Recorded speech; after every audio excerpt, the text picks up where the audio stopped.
Hey friends, Dr. Christy here, and today I want to talk with you all a little bit about the importance of cortisol with regard to your sleep. So if anyone out there has ever had any form of insomnia whatsoever, you know how horrifying it is, whether it's a quote-unquote normal type of insomnia, such as new motherhood, or if it's not, a normal part of your life circumstances at this particular time, and you just are having a really hard time falling asleep and staying asleep. Different videos I've done in the past describe some of the things that can impact your inability to stay asleep, like you wake up in the middle of the night and have a hard time falling back asleep, as opposed to the hard time falling asleep. I've done some other videos on those topics, and if you want to look back at those, please feel free to do so. But what I'm really focusing on in this video is the stress response, and specifically cortisol, and how it impacts this part of your sleep. So when we're talking about cortisol being elevated, now let me remind you, cortisol is your body's primary, there's others, but their primary stress hormone that your adrenal glands produce. When you're stressed, you go into that fight or flight response, and your body produces cortisol. When you have an elevated level of cortisol in your body, essentially nothing shuts off. You are wide awake. You're ready to fight, flight, or freeze in that kind of response to a threat or a predator, right? And so, of course, during this time when you have elevated levels of cortisol in your body and your blood, you're going to have a hard time falling asleep. This is normal and natural response to this, because if you feel like your health or your life is at stake, or your family member's life is at stake, you don't want to fall asleep. You want all hands on deck. You want all parts of your body up and on alert, so that if something or someone were to come into your space, you are ready to fight, flight, or freeze, right? Once again, this is normal, but it can be abnormal when it gets to a degree that's causing you problems. So here's some issue. I've had a lot of patients come in recently about this, where they really cannot fall asleep at night. They're literally only getting 2, 3, maybe 4 hours at max per night, hours of sleep. However, lack of sleep is a stress to your body. I'm going to repeat that again. Lack of sleep is a stress to your body. So when you go on and on and on without much sleep, or even just one night of not getting a lot of sleep, your body interprets this as a stress to deal with, and it's like, well, you're a mom, you have a life, you have people in your life that depend on you, you have a job, you have all these things that you have to function for. Let's jack up your levels of cortisol so that you can handle life on no sleep. Once again, the body's brilliant, and it's doing this to help you cope. However, this is where it's a double-edged sword. It's a two-way street. You have high cortisol because you're not sleeping. But now you can't sleep because you have high cortisol. And so your high cortisol is impacting and impairing your body's ability of falling asleep. But then that lack of sleep is reinforcing your body needing to have more cortisol.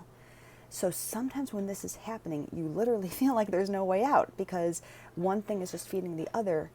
That's why we need to work on both at the same time. So obviously some gentler ways to lower your cortisol levels are some basic things, like we've talked about before in past videos, all about managing your stress levels, meditating, getting those 7 best doctors that I've often mentioned hundreds of times, making sure you get outside, get fresh air, get your sunlight, drink good quality water, try to get adequate sleep, right? Focus on your diet, focus on your good quality exercise, and having joy in your life. Those are my 7.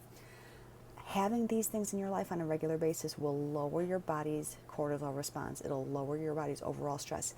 These things can't be done just one day. They have to be cumulative. And so if you start a meditation practice, or you start a practice of going outside on a regular basis, or you start going to bed earlier for a day or even a week, and you go, oh, I'm still not sleeping, this isn't working, give it time. Your body didn't jack up its cortisol overnight. It kind of did. But it didn't overnight keep it elevated. The body will jack it up overnight in a quick response, but generally it'll come back down. It doesn't stay elevated long-term overnight. It's chronic stress and chronic imbalances in the body that keep it there. So my point is, let's look to the underlying root causes for what may have your cortisol levels so elevated, if it's not just the sleep aspect of things. And then on the opposite side of things, giving some herbs like ashwagandha or L-theanine, other agents to help support your body's adrenal response in an adaptogenic way. I've mentioned some of these herbs before. Giving some of those things can then help reduce the body's cortisol response so that we lower the cortisol just a little bit artificially to get your body realizing what it can feel like without being in that fight or flight response. And then you can fall asleep as a result of that. And then you have lower cortisol because you've actually gotten some sleep. And now over time you have this new cycle that your body's trying to adapt to and trying to establish. It doesn't happen overnight. It will take a little bit of time, but please stay the course. If you have questions on this, drop them below. I'll do another video on this at some point. It is a huge thing, and I see it in practice every single day. It's A causes B, but B causes A. And so what do you do when you're literally in that cycle of, I mentioned this one before. You're in pain because you don't move. Or sorry, your body's in pain, and so you stop moving because you are in pain, so you don't want to walk, you don't want to lift weights, you don't want to do this. And then suddenly your body starts to hurt and ache because you're not moving. And so then you don't move more because you're in pain. But then you're in pain more because you're not moving, and so on and so on. So just like that cycle, the cortisol sleep cycle is a real one. And I see it every single day in my office. Stay the course. Work with a holistic practitioner that can help unpair those cycles. And potentially it might even be something that you're eating. You may, some of those simple 7 best doctors, some of those simple basics, don't overlook them, because it could be something so obvious that you're eating something that's causing extra inflammation and your body's producing more cortisol because it views that food, something as simple as gluten or eggs or citrus or something, as a threat to your body, and it's causing a stress response. You eliminate that food and it's not a big deal anymore. So there's so many things that can go into this. Questions, drop them below. Subscribe if you like the content. And I hope we all have a fantastic day, and I'll talk to you soon.